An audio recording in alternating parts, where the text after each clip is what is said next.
Donc, passons à la séance 2. Comparer à partir de situations, différents âges, la capacité de l'enfant à se repérer dans le temps et dans l'espace. Donc, deuxième séance. Donc, pareil. D'abord, je vous demande de prendre l'exercice du livre à la page 54 et le corriger est en ligne. Donc, là, on va vous demander les éléments qui vont permettre à l'enfant d'acquérir le repère dans le temps et dans l'espace. On vous reparle un petit peu aussi du schéma corporel. Donc, page 54. Voilà. Donc, 3 expériences de la vie quotidienne qui permettent à l'enfant d'acquérir la notion de temps. Donc, le repas, les heures, le temps de la sieste, la nuit. Ça peut être au niveau de la semaine, les jours où il y a école, où il n'y a pas école. Ça peut être les récréations, ça peut être le temps où il va chez son assistante maternelle. Voilà, donc c'est tous les rituels qui lui permettent de repérer le temps. Souligner en rouge l'âge d'acquisition des prépositions de temps et envers l'âge auquel l'enfant peut se dessiner avec tous les détails du corps ainsi que ses vêtements. Donc vers 3 ans pour tout ce qui est notion de temps et il se dessine en détail vers 4 ans et demi. Voilà. Dernière question, complétez le tableau suivant en indiquant l'âge approximatif des enfants et souligner la notion acquise. Donc ici, la première situation, il a environ 3 ans et Laure a environ 1 an. Et donc la notion acquise, ici, donc, il explique ce qu'il a fait à l'école. Donc, et ici, elle se regarde dans le miroir. Donc là, il va faire la notion de temps. Et ici, la notion du schéma corporel. Donc, un concours de mine, l'enfant doit faire des gestes pour préparer un gâteau. Ensuite, situé en haut du placard. Donc ici, notion d'espace et aussi schéma corporel. Un peu des deux. Ensuite, elle raconte à sa sœur ce qu'elle fera la semaine prochaine. Donc, notion de temps. Son petit frère dessine un bonhomme tétard. Donc là, schéma corporel. Voilà. Donc, une fois que vous avez fait cette activité-là, vous passez à l'activité 2 que je vous ai fournie. Donc, celle-ci. Voilà.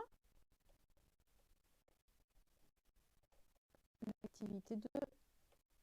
Activité 1. Voilà, pardon. Activité 2. Donc, on vous demande d'expliquer à quoi Pierre, pourquoi il y a des rituels dans les journées, notamment maternelles. Donc, l'âge auquel l'enfant va comprendre la notion de temps, proposer un moyen d'aider les enfants à se repérer dans la semaine ou au cours de l'année. Donc, c'est pour favoriser la notion de temps qu'on fait des rituels en maternelle, vers 4-5 ans. Ensuite, pour apprendre les jours de la semaine, repérer donc il peut apprendre les jours de la semaine. Donc, apprendre les jours de la semaine, ça peut être repérer les jours où il va chez l'assistante maternelle, où il n'a pas école, par exemple, où il va chez ses grands-parents.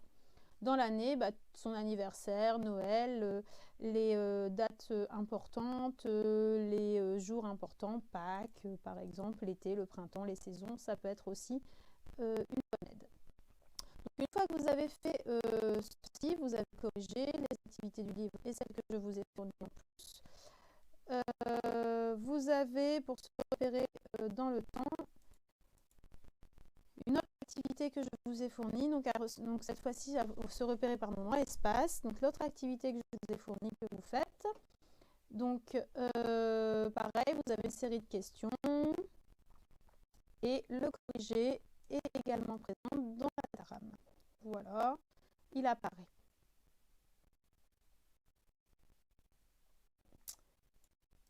Ensuite, dans votre trame, donc ça par contre, c'est un truc que j'ai oublié de supprimer. Hop. Voilà. Donc ensuite, une fois que vous avez fait ces activités, on construit le bilan. Donc comment la notion de temps et d'espace s'acquiert. Donc c'est un texte à trous et ensuite vous avez deux textes qui vous aident à compléter. Donc 4, c'est écrit, vous l'avez ici, donc progressivement par l'expérimentation à l'école maternelle et dans le milieu familial. Voilà, vous avez également une petite version formative de fin de séance qui va vous permettre de repérer si c'est l'acquisition du temps ou de l'espace. Donc ici, par contre, je n'ai pas mis le corrigé, je vais le faire en direct. Est-ce qu'il me reste assez de temps? Il me reste assez de temps. Donc notion d'espace. Donc ici, on est sur l'anniversaire, donc on est sur une notion de temps. Ensuite, ici, donc on est en dessous de la chaise, donc on est sur une notion d'espace. Ici, notion de temps, fête Noël. Ici, notion d'espace, puisqu'on est les uns à côté des autres. Ici, notion d'espace, on est assis les uns à côté des autres. Ici, notion de temps, on fête Pâques, c'est d'ailleurs ce qui est bientôt arrivé. Ici, notion de temps, puisqu'on est sur la saison. Ici, la date, donc on fait tous les jours en école maternelle, notion de temps. Et enfin, il est au-dessus de la chaise, donc notion d'espace. Donc voilà pour le corrigé de l'activité. Et donc, le cours est terminé pour aujourd'hui. Je vous mets ça en ligne pour jeudi. Vous travaillez les documents sur le Cloud et à l'aide de mon tuto. Et puis, je vous mettrai un devoir à rendre pour vendredi, travailler sur l'heure de 11 à 12. Voilà, bonne fin de journée à tous. Merci, à bientôt.